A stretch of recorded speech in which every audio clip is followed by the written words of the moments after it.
completely out of hand at home, even buzzing his own cousins. And young wrens weren't safe in the skyways after dark. His father said, "That crazy kid," and his mother cried a great deal. And every time Bubba heard Hop's music, he would get that mean, discontented look on his face. The ants had moved camp nearer their winter home, and if possible, they were busier than ever. And Andy was tooting and fetching with the best of them. In fact, he was the best of them. And he never got tired of playing over and over, in his head, of course, snatches of song, like records on a machine.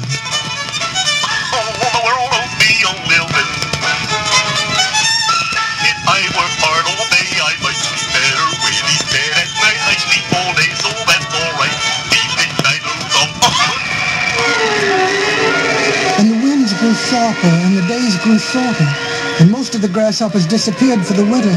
Only Gabe and Hop now on the windswept hilltop, huddling under twigs for warmth, scratching at roots for food. Hop had lost his sunny disposition, and he snapped at Gabe about his plane. "I can't help it," cried Gabe. "I'm cold and hungry." "I'm cold and hungry too," snapped Hop.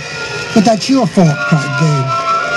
The frost grew heavier and whiter, and now it was snow. Even Hop's fingers were too cold to play his fiddle. "I can't stand this," said Gabe. "I need a hearth. Every cricket needs a hearth."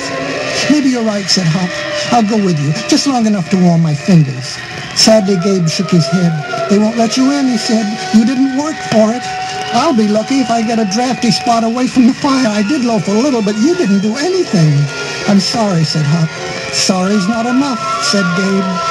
And up above, Bubba flew through the cold air, biting at the snowflakes, wishing each one was Hop, and as he bit, he sang. "Oh, the world owes me a hopper, tra-la-la-la-la-la-la-lo." "What am I doing?" cried Bubba. "I hate music." Bubba's worried mother sent him to the wise old owl, who asked Bubba questions while he just lay on a couch and slept. And when he was rested, he was off again on his hop hunt, which was harder now.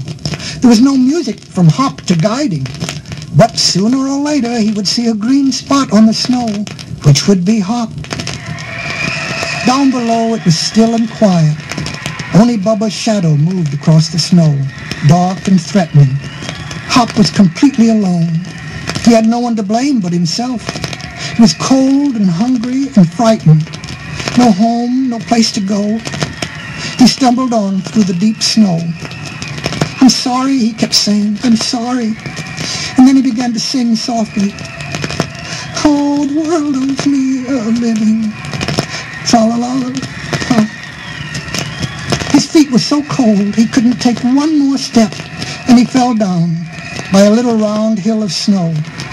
Hop didn't know it, but under this hill was the ants' winter home, all warm and cozy, so near and yet so far. Inside the ants' house, you never saw such goings-on. Not work, you understand. Oh, well, just the ordinary daily chores, of course, but play. Well, there were games and contests and amateur theatricals and a long, low table laden with every goodie imaginable, goodies gathered at the height of their summer goodness. Everyone was carefree and very relaxed. Orderly, of course, but informal. And do you know what Andy was doing? He was in a nice warm bathrobe and slippers, and he was singing for the Queen, singing the snatches of song he had stored up with the food. Needless to say, he was the most popular figure at court. Outside, Bubba was wheeling and circling on his never-ending hunt for the green spot that would be Hop. And Hop was growing weaker, but he still tried to sing.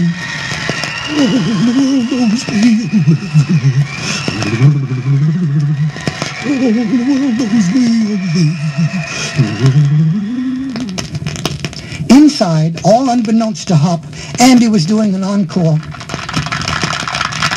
"For my 7th encore, Your Highness, I shall do this old favorite of my old friend Hop." And he sang "The World Owes Me a Living."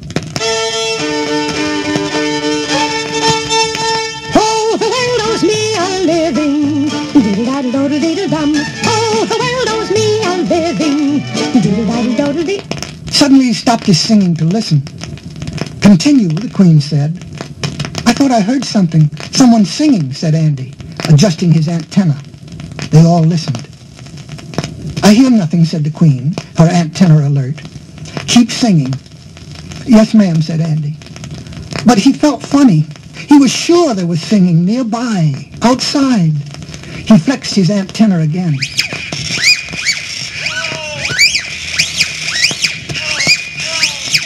Then he heard it and stopped again. Sing, cried the Queen. I command you. It was very still in the ant's house. All eyes were on Andy. Outside the door, cried Andy, almost beside himself. Can't you hear it? Now all eyes were on the Queen. I'll go along with Andy, whispered one old ant. Up to his... I am the Queen, and I have the best antenna, and I don't hear anything, and you sing, said the Queen. Andy sang. Oh, the world owes me a living. Oh, the world owes me a living. Outside, poor Hop was almost past caring. Ice was forming on his wings. Help, called Hop. Is there no help anywhere for a poor grasshopper? He raised his eyes to heaven, and there in the sky was Bubba. Oh, help, cried Hop. Inside the ant's house, Andy stopped singing again. I'm picking up a call for help, he said. Every ant was on the alert. Every antenna tuned higher. This was serious. One never fibbed about a call for help. The Queen was on her feet, tense, listening, straining. She could hear nothing.